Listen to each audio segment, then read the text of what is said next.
मिट्ठी मिट्ठी डोगरी बोलदे न डोगरे, सोची ते बेचारे मूंहा बोलदे न डोगरे। जंगा जंदे हस्सियै ते औंदे नहीं ओह् नस्सियै, जालमे गी मारदे न तीर कसी कसियै।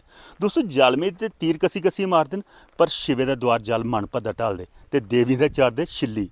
अज्ज शिवे दे द्वार ते गल्ल करा करना, और मैं प्रोग्राम भी जेह्ड़ा अज्ज मेरे पिच्छे तुस हरियाली दिक्खा करदे हो, इस शिवें दी धरती पर गै अस प्रयास करा करने कि अज्ज तुहानूं इस इलाके दी खूबसूरती तुहाड़े कन्नै सांझा करचै। इलाका कोई होर नहीं, इस सुद्ध महादेव दा क्षेत्र है ते सुद्ध महादेव दा अंक तो तुसेंगी असें पैह्लें दस्सेआ। अज्ज दी कड़ी दे विच माता गौरां दी ओह् तपोभूमि ओह् है गौरी कुंड। अज्ज गौरी कुंड दे दर्शन अस तुहानूं कराने आं ते ओह्दा आशीर्वाद बी तुहाड़े तक्कर पजाने दा प्रयास करने आं।